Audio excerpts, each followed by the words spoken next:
All right, so it looks like everyone's here.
Let's confirm that all the judges and debaters are here.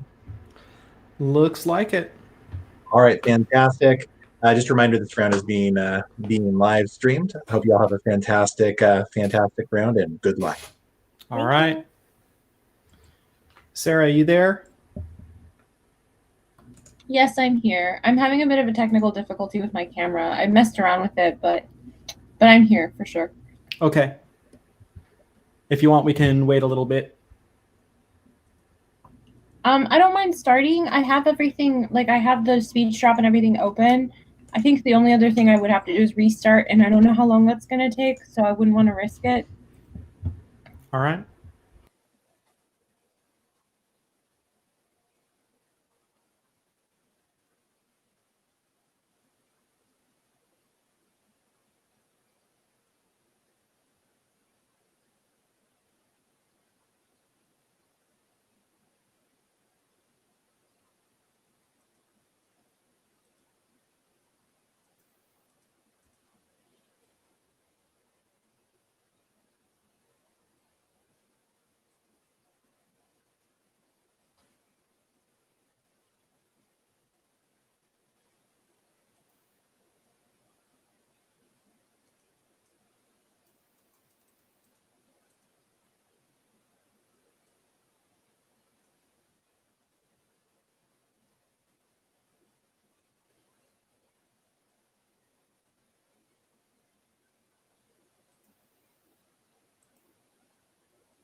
All right, is everyone good to get started? Yes, I'm ready. All right, let's go for it. So we do need to do a flip, correct? I don't believe the sides are locked.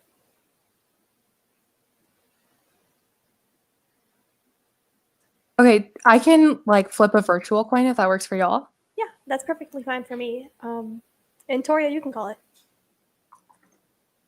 Give me 1 second. Okay, go ahead and call it. Heads. And it is tails. Okay. I'm going to go affirmative.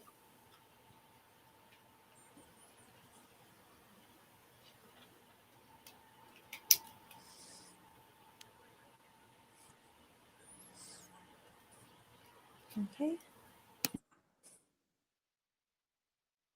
And before this, about their paradigm and whatnot. Sorry, I'm just a little under the weather. Let me see here. So is everyone pretty comfortable with speed? Yeah, you can. I'll keep up. Okay, it's no problem. And Same. Yeah, same here. Okay, perfect. And then what would each judge say is their like individual, I guess, threshold for topicality? Like, are you more like willing to buy a negative argument of topicality, or do you base your topicality decision more on a gut check argument? As long as you have good interpretation standards and voters, I very much enjoy seeing topicality arguments. That's just a personal preference. Okay. Yeah, I agree with Sarah completely. Whatever y'all are comfortable running in the round, I'm comfortable judging. As far as topicality specifically, if you run it well and if you make good points, I'll probably pick you up on it, especially if your opponent fumbles it. Okay. So I'm probably a little bit different then. I don't typically enjoy topicality. That does not mean that I won't listen to it, and I will definitely still vote for it if I am compelled to. It's just tends not to be my favorite argument to go for in a debate, but I will never hold that against either one of you. Okay. All right. I think that's all the questions I have. Does my opponent have any other questions? Okay. So I'm going to. We all have the speech drop. It was in the chat. I'm gonna put in the affirmative document. Aya, your connection's a little wonky. I'm not fully able to hear you. Here, I can fix that. Just 1 second. I suppose while I was fixing this, congratulations, you two, on making it to the final round of the first NCFA tournament of the season. This certainly represents a huge accomplishment for both of you. So again, congratulations, and I expect to see an amazing debate.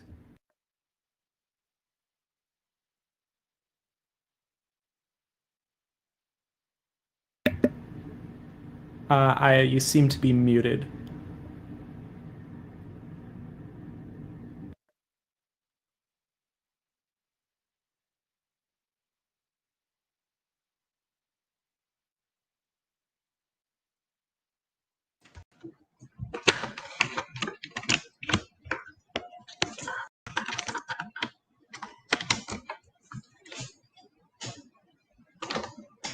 Okay, can you hear me now? Yep. Okay, perfect. All right. So I'm gonna drop the affirmative in the chat, into the speech drop, excuse me. And then as soon as everybody has it open, we'll get the show on the road.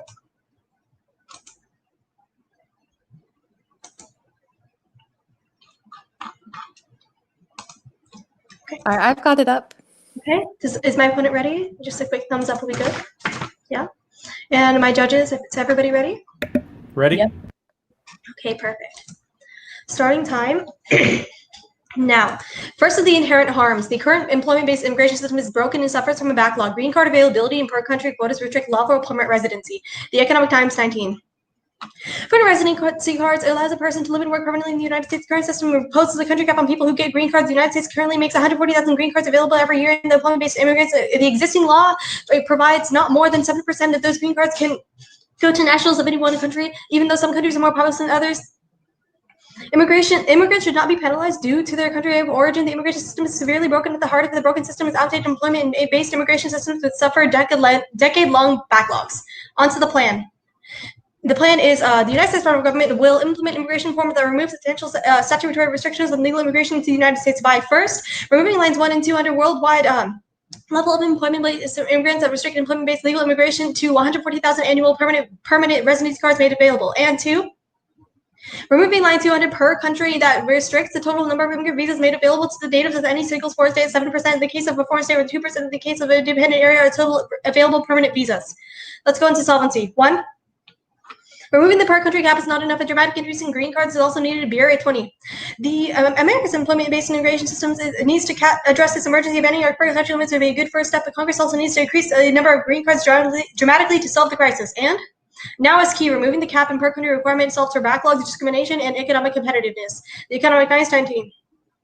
We must eliminate discriminatory backlogs so that high-skilled immigrants are not vulnerable to exploitation, can continue to contribute to the economy. In combination with per-country limits, these backlogs keep nuclear families apart for decades while preventing U.S. employers from accessing and retaining the employees they need to stay competitive. And to ensure America stays globally competitive, we need to ease the backlogs and leverage the talent and expertise of our highly-skilled immigrants and remove the less vestiges of discrimination from our immigration system. Let's go to advantage 1, innovation. 1. The U.S. tech innovation is on the brink. Major restrictions to immigration risk steep decline. Watney 20. The coronavirus pandemic and the administration's botched response to it are damaging the American innovation. The U.S. has consistently attracted the world's most inquiring minds and skilled workers as the influx of talented people from its use overflows. The university bottom line shows over in the past decade, international students who have basically made full tuition have become a major revenue source. These developments jeopardize the universities promoting innovation. They not only attract and train talented students, they also produce fundamental research that becomes the basis for future technology progress. And removing the green card backlog is key for high-skilled workers who key to tech leadership and quant high investment. Helmet 19. Tech companies are large support of legislation that eliminate the green card bottleneck. Our collective success won't continue unless Congress becomes the nation immigration system that protects American workers while preventing the ability of American companies to recruit the world's best high-skilled workers. And Congress to move forward to diminish the uncertainties of green card process. We would then focus more effort on our work creating the next generation technology. And high-skilled immigration is vital to the U.S. maintaining leadership over China, loss in competitiveness, undermining military and economic advantage. Edgar 18.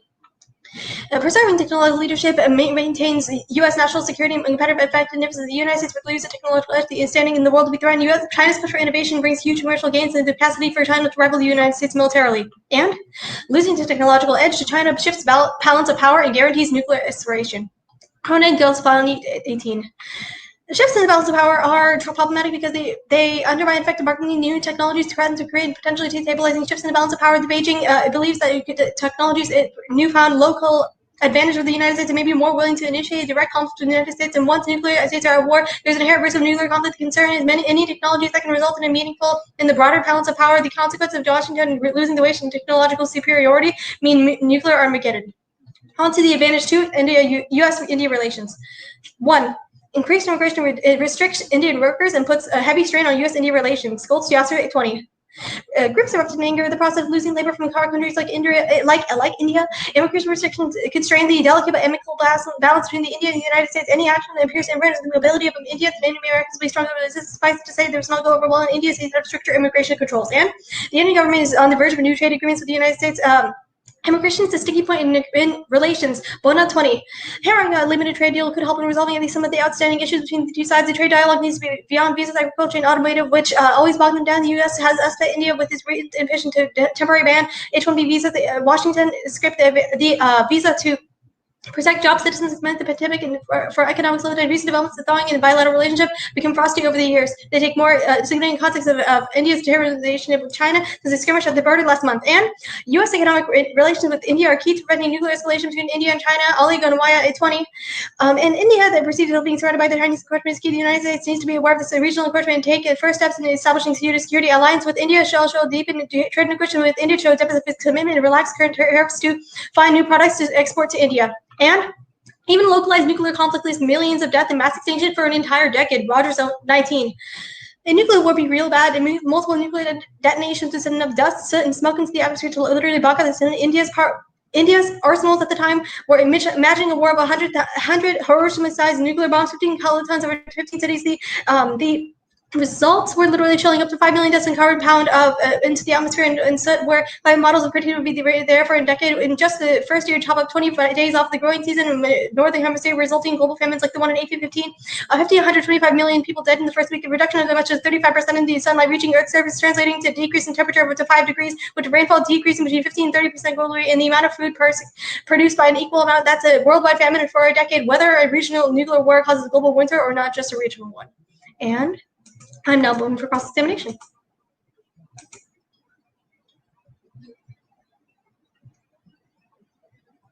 Are you ready for cross? All right, 3 minutes starting now. why does this backlog exist? So there's actually 3 key reasons. So this backlog is a backlog in the State Department for the processing of green card applications for employment-based visa holders, right? It's based on 2 major issues. First, they have this complicated process of allocation of the 140,000 visas that are allotted to the State Department, where only 7% can be allotted to each country of national origin, which makes it really complicated. There's also only 140,000 to go. Okay, so does that mean that we're issuing 140,000 of these visas every single year? We're hitting the cap annually? No. We're not. Because of the 7% country cap. Okay. It causes a huge backlog. So if we remove that cap and we remove the cap on visas, then we would probably issue a lot more. Okay, what's the purpose of removing the overall cap as opposed to just the nation cap? So if we don't remove the overall cap, if you refer to my first piece of solvency evidence, it specifically states that removing the cap is key to actually preserving American technological innovation and ending practices that discriminate against Indian American workers.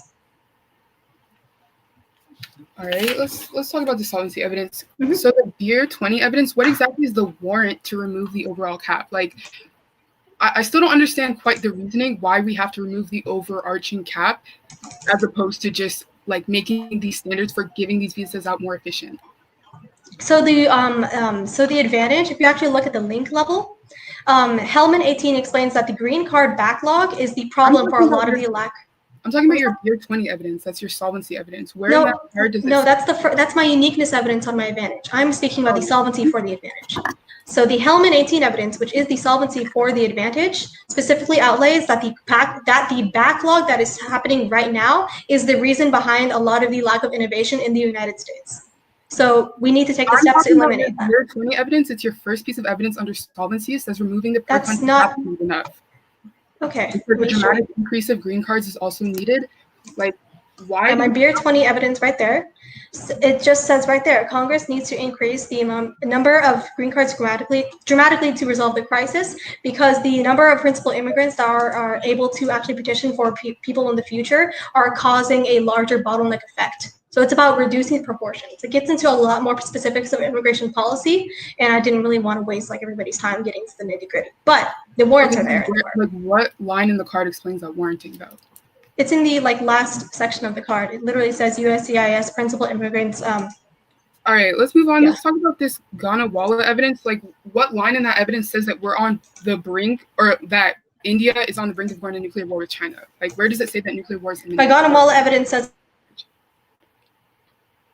it right there. Is regional encroachment and take first steps in establishing a pseudo-security alliance with India. Okay. I'm going to start 4 minutes.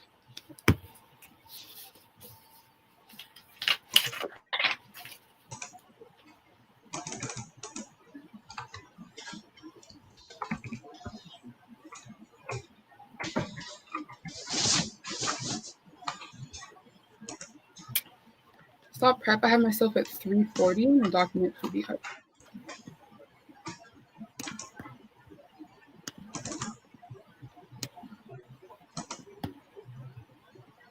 The order is going to be 1 off and then case, and the order for 1 AC.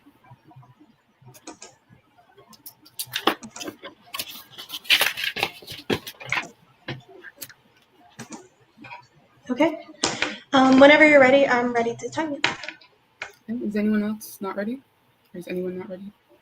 Sounds good.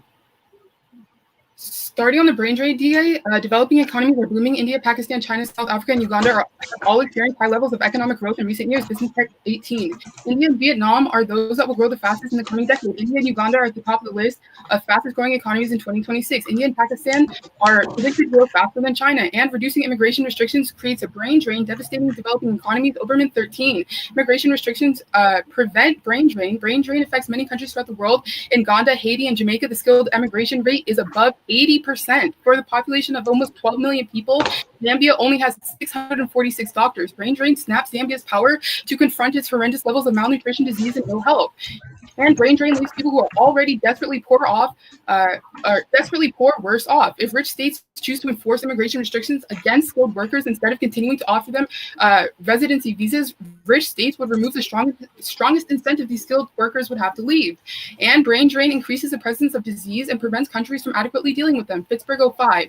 The report on physician migration documents the substantial transfer of physicians among nations, especially from lower income countries, to the United States. The brain drain has weakened physician workforce in many nations and limits the ability of those nations to respond to infections and other pressing needs. And pandemics cause extinction. Dylan 17, it's only a matter of time before we face a deadlier and more contagious pathogen. Pathogens could spread faster and kill faster than diseases that we have seen before. Responsibility for controlling pandemics is fragmented, spread across too many players with no unifying authority. You cannot parachute into countries and navigate local dynamics to contain outbreaks. Pandemics are an existential threat on par with climate change and nuclear conflict. Moving on to PACE. Starting with solvency, it's not inherent. Both of their Beer 20 and Economic Times evidence are in reference to a policy that's already in Congress. We're going to get to that in a second. 2 is no solvency. None of their evidence actually specifies that removing the overall cap for visas is what solves for these backlogs. The congressional plan that's literally already passed House does not remove the overall cap for work-related visas, which is one of the reasons why it solves their very own evidence. This is Hellman 18 says that without adding any new green cards, it creates a first-come, first-served system that alleviates the backlogs and allows green cards to be awarded more efficiently. This means that removing the cap or removing the per-nation cap, as is happened in the status quo, means that already solves for all the affirmative advantages. Moving on, status quo already solves. Granger 2020 last week, House passed the Fairness for High Skilled Immigrants Act. Lengthy backlogs. I forgot to highlight the first line. Started at this bill. This bill fixes a longstanding issue that contributes to lengthy backlogs in the employment-based green card system. This bill places employment-based immigrants on an even playing field by eliminating the 7% per country cap on employment-based immigrant visas. And any altercation to the plan in Congress would only risk its efficiency. The plan in Congress was designed that way. The affirmative adding an extra tack to what's already happening actually only decks its solvency. And B, they might be able to prove that the plan is a good idea on its own, but they cannot prove why the plan in and of itself is better than the plan in Congress. Again, none of their evidence actually is specific to their solvency mechanism of removing the overarching cap. Moving on to Advantage 1.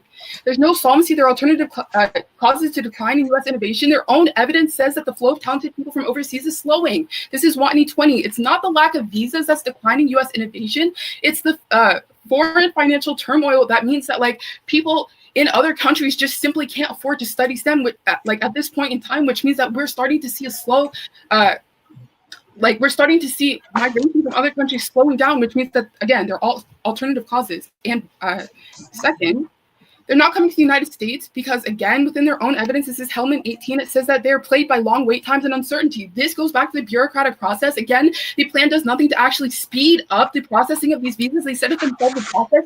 One of the reasons why these visas is not getting passed is because it has a really lengthy and really complex approval process for each application. They said it themselves. They aren't even able to process 140,000 visas a year because it takes, they said because it was the per country cap, but it's also the fact that it takes a significant amount of time. A lot of people wait years and years to get these visas. Next, this turns case because if you remove the cap, especially the per country cap, it's likely that these backlogs will only skyrocket. The plan doesn't have a single mechanism in place to ensure that the processing times are increased, and the competitive nature of the U.S. work-related visas only increases that. And China won't risk conflict with the United States, economic and military interdependence, international legitimacy, overriding domestic concerns. Southern 14 enduring circumstances hold back Chinese leaders from confronting America. Chinese economic growth and one-party rule requires stability. Domestic concerns get overall priority.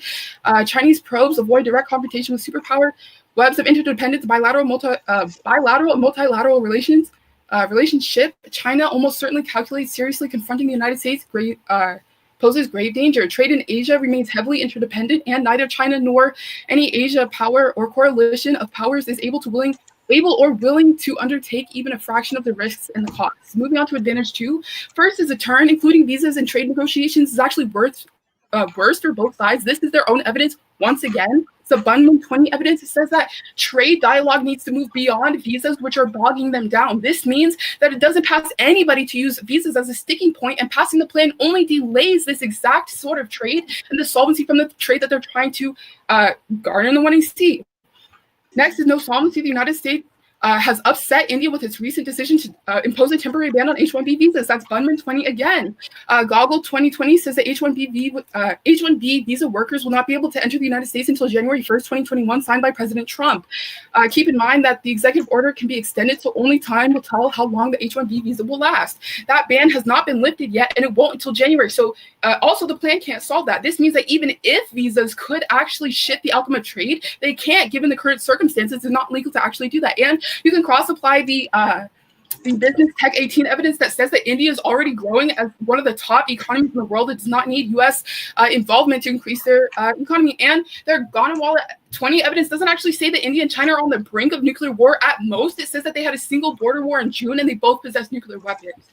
That's it.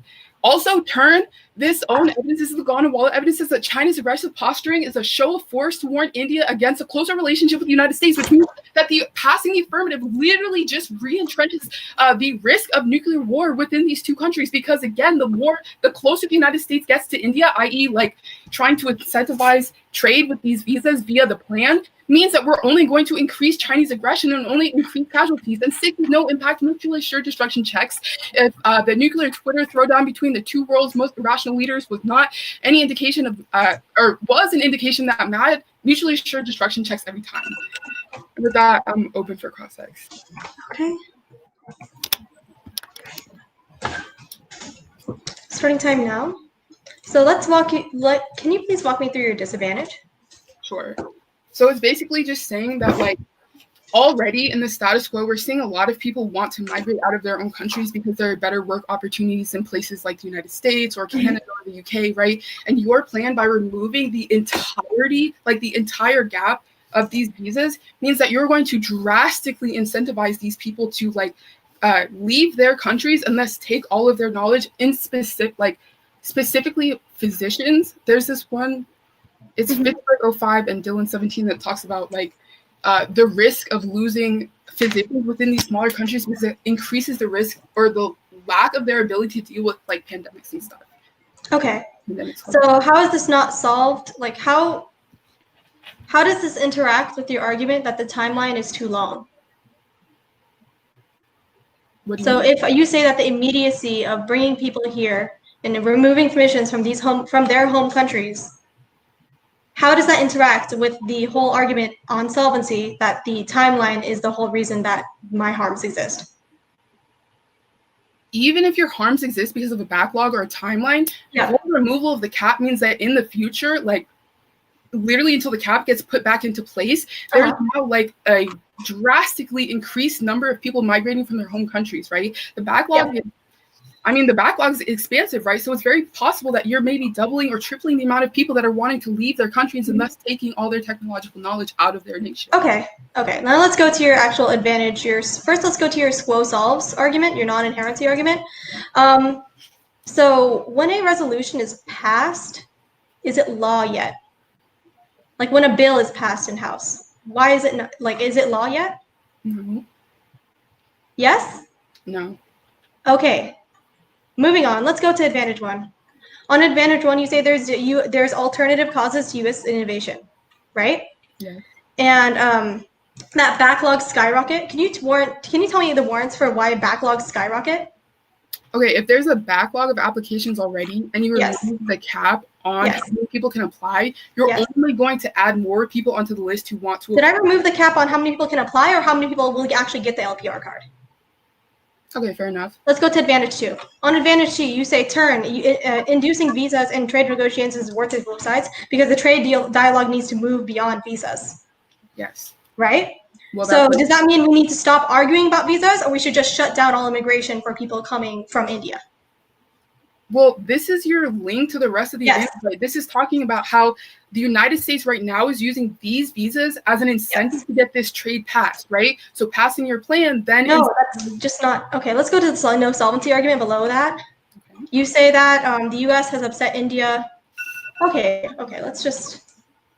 I'm going to go take running prep, starting now.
15 seconds remaining.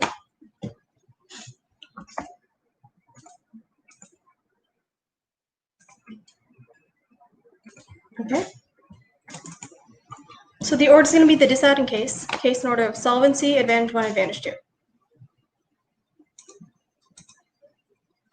Is everybody ready? Yes. Okay. Let's see here. Starting time now. First on the disadvantage. Brain drain just isn't a thing. Allowing skilled workers to enter the United States both benefits their home countries and the United States. Clemens No 9.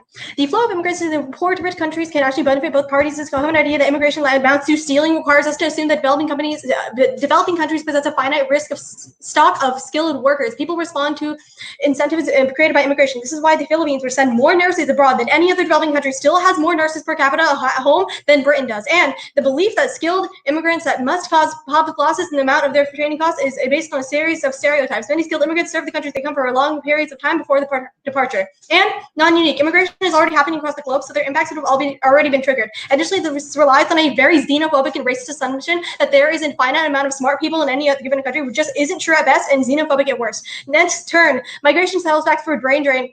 Specifically for climate change adaptation. Sheffer and Marmer 012. Feedbacks of migrant network can partly compensate for the original loss of resources. The increased options of communities to adapt for climate change. Intermittent income has become the resource base and the economic well-being for my home country by utilizing natural resources more efficiently, growing and producing new types of crop varieties and presenting sustainable improving disaster management. This means two things. So this means, number one, brain drain as a concept just is deeply flawed and actually works in the opposite way, which means the disadvantage is actually another advantage for the affirmative. So even if you don't buy, even if you buy any of the defensive arguments on solvency, you can still vote for the turned advantage, for the turned disadvantage that is now an advantage for the affirmative. Now let's go to case. First on solvency, they said it themselves. Their cards say this is a bill, not law. There is inherency because the bill's been passed, but it has not been put into law. And honestly, it probably would have been vetoed by the president in the long term. Therefore, the object of fiat allows us to make sure that this happens and play out a scenario in which and justify why it should happen. Right? This is a mandate that's still justified. We still have inherency. Now let's go to advantage 1. On advantage 1, they cut my Watney 20 card completely out of context. They say a couple of things on this card. First, they say that there are other alternative causes as outlined. They say that there's other financial disparities in other countries. However, that line literally says that colleges currently are suffering due to the lack of people who are able to enter the United States and stay here. Right? Because legal permanent residency isn't just about people entering, it's about people being able to stay here permanently and attribute to colleges and go to school and do all these things that actually help colleges make more money. When you are an international student who stays here on an LPR card, you do still pay full tuition, which is a major revenue source, which solves for that, meaning that this is actually completely out of context. Next, let's go to the next indict. The next indict that they try to argue here is that this turns skates because of backlogs skyrocket. However, this just isn't verifiably true. They say that the cap causes too much immigration and the cap on EB1, EB2. However, the cap on EB1, EB2, and EB3 visa serves no purpose. Self-regulating standards proved only the best and brightest would still immigrate. Leach Greenwood 10. And family-based immigration may be appropriate to have caps. EB caps serve no purpose, and filters allow only immigrants to fill an unmet need in the U.S. economy, whose are somehow distinguished. EB annual and worldwide per country visas are redundant. So labor certification process provides additional safeguards, protect the American workforce, and prevent the unregulated migration of foreign labor. This means two things. You can cut the rest of the card. This means two things. Number one, this cap of overwhelming the system and causing a further backlog just doesn't exist because our economy sells back for it, and they don't have any answers to our economy. Don't let them make that new answer in the next speech. And next on solvency, you're going to extend the solvency because they want to see is the only risk for solving the harms of the status quo, because by removing the per country cap and the overall limit on green cards issued for the employment-based visas, the WAF is solving for the backlog of U.S. economic competitiveness. Additionally, the plan is the removing an aspect of immigration policy that is rooted in discrimination against populist countries of origin. And they said that there's no war in China, but a war in China, no, a war in China is coming, and U.S. competitive edge stops it. Sharma 17 says, if a region could shift geopolitical tension, it would go to war with China. Had 5 to 10 years, experts believe there is such a catastrophic throwing as global turmoil and ending life as we know it. Cut card there. This means two things. Number one, when they try to say, oh, but China will do it because they have all of the other vested interests, this is just completely untrue, and it's only true because right now they do not have a technological edge over the United States. The minute we allow that edge to go to them, we risk us going to nuclear war, which outweighs any chance of disadvantage, and they actually have no other options to go to. Now let's go to advantage 2. On advantage 2, they try to make a couple arguments here. that are, again, nonsensical. The first argument they try to make is the first argument they try to make on advantage two is that that introducing that they try to cut my card out of context again, which is visas and trade negotiations the trade dialogue needs to move beyond visas. We agree. We need to make sure that we need to stop arguing about visas. That's the entire point of the Bundum card. It literally states that one of the sticking points of negotiations is that visas are not being, that right now we aren't like making any positivity with immigration between the United States and with India. So the minute we say, hey, let's like stop fighting about it, we're going to be able to go past this and have better trade negotiations. Two, they say that no sovereignty because we've upset India with a Brexit ban on H-1B visas.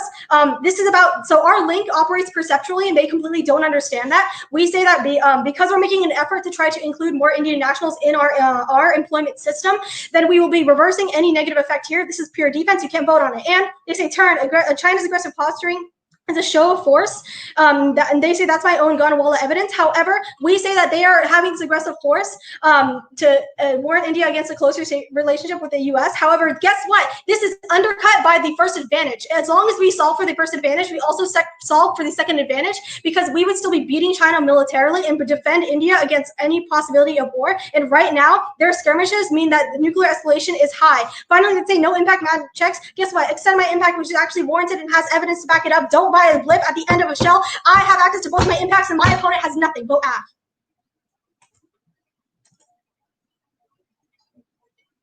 Okay, I'm starting my prep time. Okay, right now.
All right. The order is going to be the DA and then case in the order of solvency, advantage 1, advantage 2.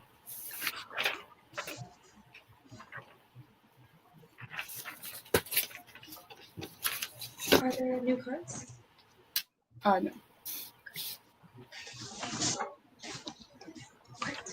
All right. Anyone not ready? I'm good. Sounds good.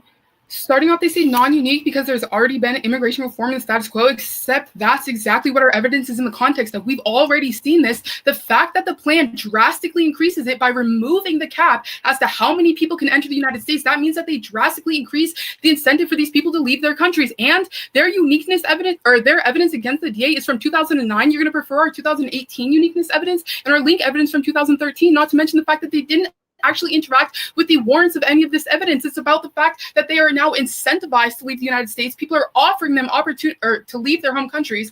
People are offering them like opportunities out. It's that we are basically bribing them to leave their countries. It's not that they don't have like additional smart people there. It's just that the people who want the jobs are often going to other countries to look for that. They didn't interact at all with any of the like impacts, which means that all I have to do is win even like a risk of a link to the affirmative. Again, all of their evidence is significantly older than the like 1NC shell itself, which means that you're ultimately automatically pulling the trigger on this DA. You can go ahead and extend Dylan 17 that says that pandemics will lead to extinction. We can this makes particular sense in the context of COVID-19. We saw how quickly that spread and how difficult it was to contain, which means that if we see something far more deadly, now a lack of physicians within first world countries or in developing countries or just generally countries with low income, and the fact that we're now seeing like more exacerbated pathogens means that passing the affirmative literally risks extinction. And we're gonna weigh the impacts on the case today. Let's move on to case, starting with the non-inherent argument. They said that because a bill isn't exactly a law yet, that like this argument doesn't matter. They completely, again, ignore the warrants within this evidence. You can extend Granger 20 that says that there's a bill that already passed House with bipartisan support. It had no issue getting through House, which means that it's very, very likely to get through Senate, which means that, again, there's absolutely no reason for this plan. They also dropped the warrant that passing the affirmative ruins the effectiveness of the plan in Congress in and of itself. They completely dropped every single argument I made about the fact that none of their evidence is specific to the overall cap, right? They don't give you a reason as to why you specifically need to remove the overarching cap, which means that them putting that restriction into place then in turn guts the solvency or guts the efficiency of the bill already in Congress. Moving on to advantage 1. You can go ahead and extend my no solvency. There are alternative causes to the lack of innovation. They say that I misread their card. However, they misread their own card and they misread the literal sentence that I cited in my evidence. This literally says that the flow of talented people from overseas is slowing. Like, this is literally saying that it's slowing because of alternative reasons. This means that it's not necessarily just the lack of visas. It's because a lack of incentive, right? Also, they ignored the fact that they're plagued by long wait times and uncertainty, right? These visas are hyper competitive. Even if they increase how many people are accepted, it doesn't change the fact that it takes a long time to process them because there are a ton of these visas because of how many people want to come. Their Hellman 18 evidence is literally the one that says that they were plagued by long wait times and uncertainty, which means, again, there are alternative causes. Next, they say, yes, China war. However, they didn't interact with a single one of the warrants from the actual evidence. Is like this Sutter 14 evidence literally talks about how China and the United States are economically intertwined and interdependent, which means that both China and its regional actors understand the risk of going to war, especially nuclear war, with anyone in the area, but particularly the United States. It gives you multiple reasons, such as trade in Asia being heavily interdependent. China almost certainly calculates like every interaction they have with the United States. There are multiple reasons in this evidence that completely went uncontested as to why this advantage is not going to happen.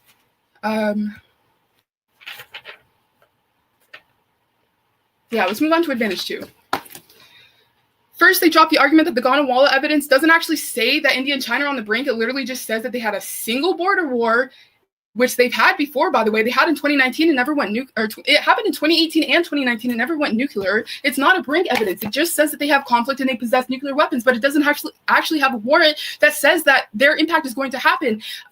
They fundamentally mishandle this turn about how China's aggression is actually a show of force to warn India against a closer relationship with the United States. At the point in which they're losing the first advantage, this means that you're automatically going to be voting neg on this turn. The fact that we are continuing to increase our economic ties and interdependence with India means that China is going to continue showing more threat posture, which means all of the impacts that they're trying to solve for are actually very likely to be reciprocated.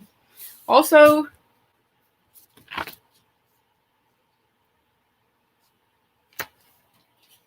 oh, they say it doesn't matter if visas are talked about in trade. First of all, again, the plan uses H-1B visas as an attempt to like persuade India into this economic deal. This is like the entire evidence. I didn't miscut it or misread it. That line, yeah, the entire piece of evidence literally says that it's used as a like, it's talking about how it's used as like a carrot on a stick for India, and that's a problem because now every interaction between the United States is super dependent on these, between like India and the United States is super dependent on these visas, and it also bogs down the conversation and prevents us from cooperating over things that would actually matter and actually benefit the two economies.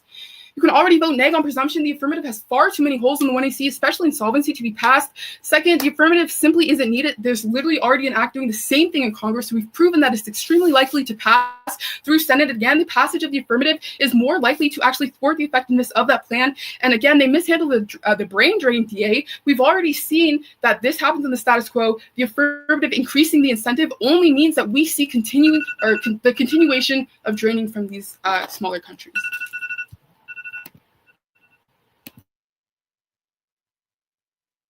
Taking my 15 seconds now.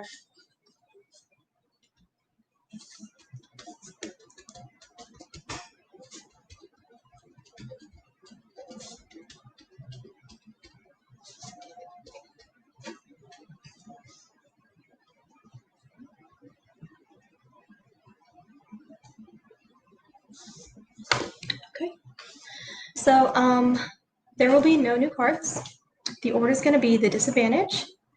And then a solvency, advantage 1, advantage 2. There'll be a brief overview in the Bayesian, just to make things clear. Is my opponent ready? The judge ready? All my judges? Yeah? Okay. Yes. Excellent. All right. Okay.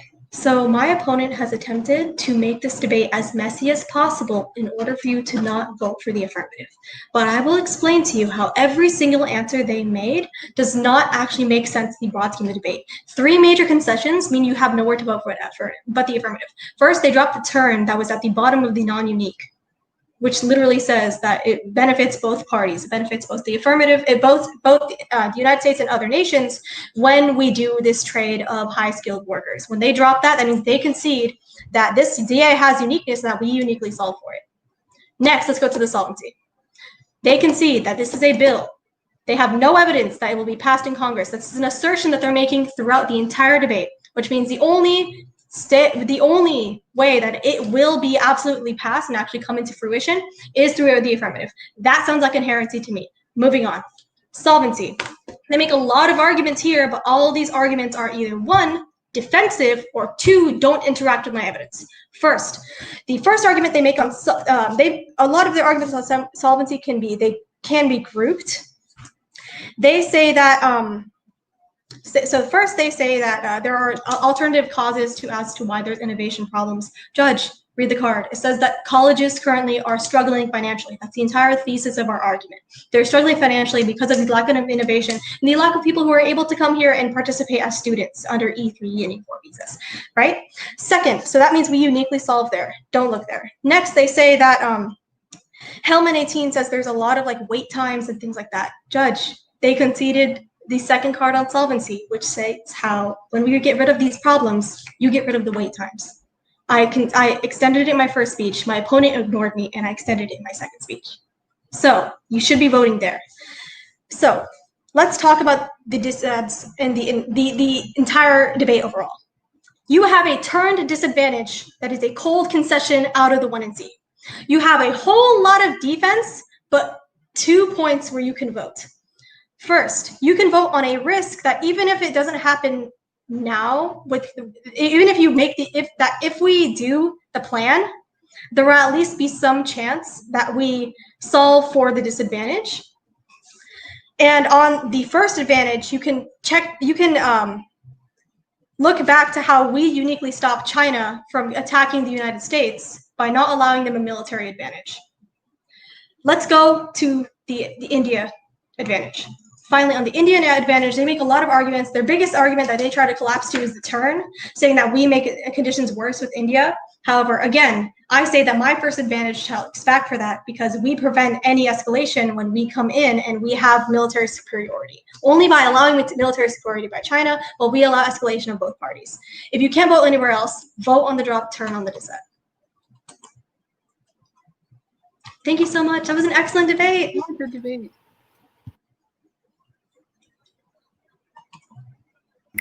Fantastic job, everybody. That was incredibly fun to watch and very well done. Yeah, I agree. That's one of the best debates I have seen ever. So I might have to take a while. The tournament has told us not to disclose who won, since that'll come through at awards. So good job, both of you. It is obvious that both of you deserved to be in finals. And you all did amazing. Thank you so much, and I hope you all have a good day. Thank Yeah, you. good job, y'all. Y'all are free to go. Thank you. Yeah, have a good rest of your day. Thank you.